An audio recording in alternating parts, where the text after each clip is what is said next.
Hello everyone, welcome to my channel. My name is Olga and I have two beautiful children. I have a 4-year-old daughter Angelina and soon to be 1-year-old boy Dominic. I can't believe my son is turning 1-year-old in 1 week. It feels like yesterday I held him for the first time. He was so cuddly and so small, almost never cried and liked to sleep.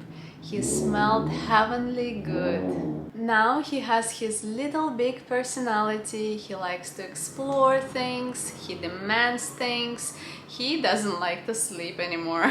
So I decided to make my birth story video, and I already have my birth vlog, but there I didn't share any juicy details. Before I had kids, I always was interested to see other people's birth stories. It gave me kind of a perspective of what people had to go through. So today is the day. But before we begin, please like this video and subscribe to my channel.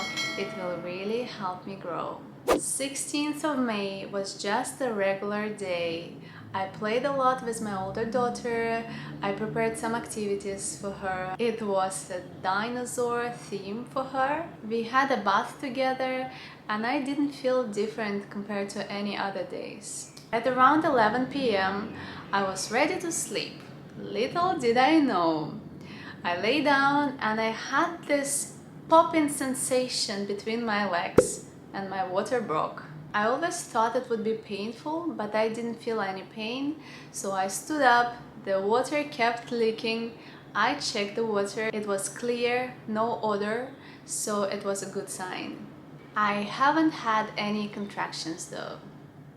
My husband Sebastian and my grandmother, who was here, started to panic.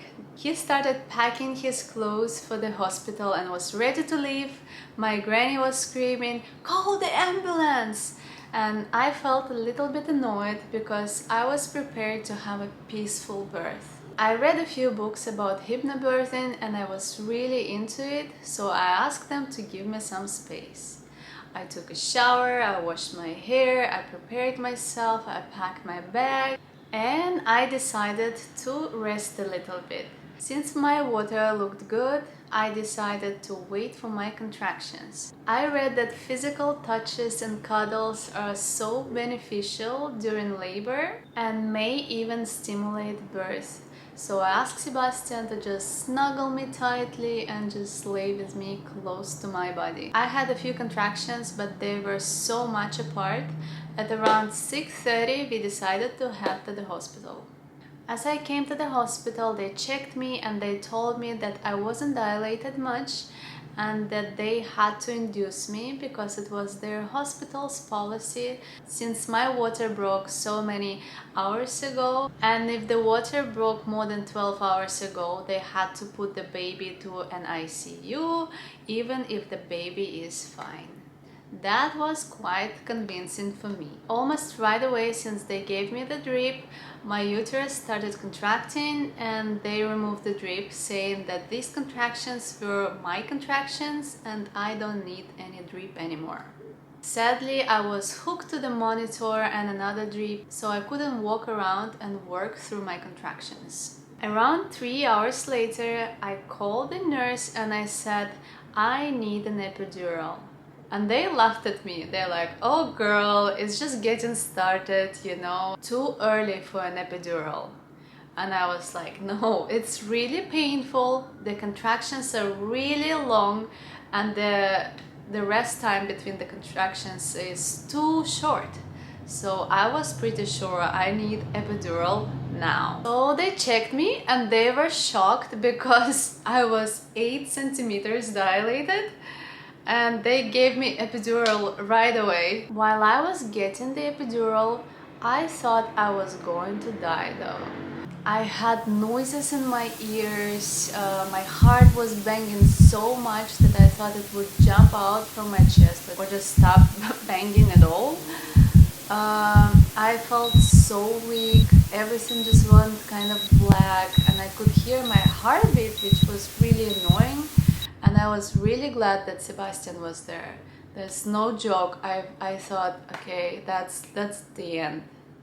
And you know, I already had an epidural with my first child, and back then it was totally different. I didn't have these side effects.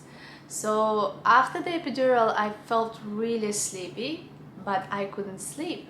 I was so cold, my chin was shaking, I felt dizzy and weak. It was horrible. Like, I couldn't even talk because I was like, I'm so grateful that Sebastian was with me, and that he kept me feeling safe and kind of happy even in the moment like this. And around 2 hours after that, my son was born, my Dominic.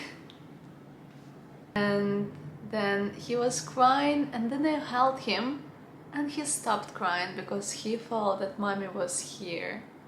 He knew I was his safe place. My epidural was wearing off though, and I didn't dare to ask for more, so I felt him going through. I felt that I was pushing him out. Sebastian cut the cord again. He did it with my first child as well. And when I held Dominic, he looked at me so intensely. It was like he could understand everything.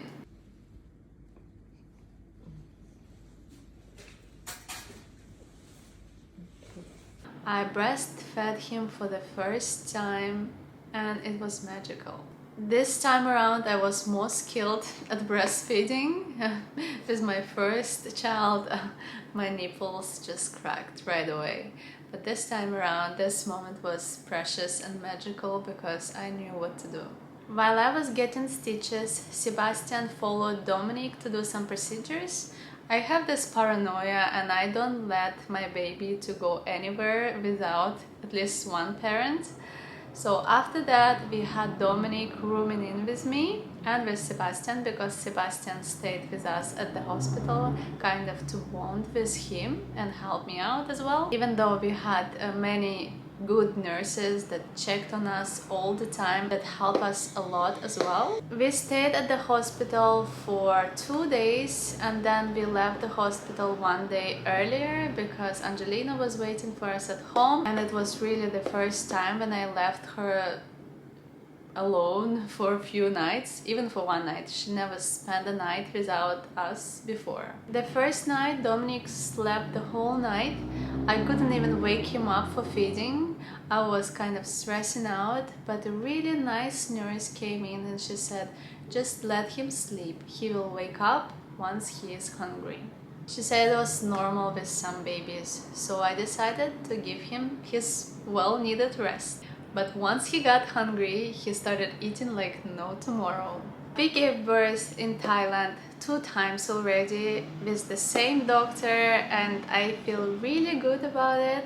I chose Thailand the second time around because of how well I was taken care of before. And here you can choose your doctor and just have like all the appointments and the birth with this doctor. Our doctor is a pro in natural birth and also water birthing, which was really cool, and she had a really nice butterfly tattoo on her neck. What I really like about giving birth in Thailand, I don't have any experience about giving birth in any other country, but here in Thailand, knowing their culture, they are so supportive. The nurses especially, they are so supportive, and after the baby is born, they come and help you every day. They teach you how to do things, they show you. If you don't feel too well, they change baby's diapers and show you how to breastfeed. I really like this about Thailand. I don't know how it's in other countries. So yeah, this was my birth story, and maybe I should share my birth story for my first child and share with you all the details about how it is to give birth in Thailand, because today I was focusing just on my son's story. And comment down below if you're interested to know more about giving birth in Bangkok, Thailand, and then I can share with you as well. Please remember that this is just my story. If you have any questions or concerns about your birth, you should consult with your doctor. Thank you for watching and see you next time. Bye!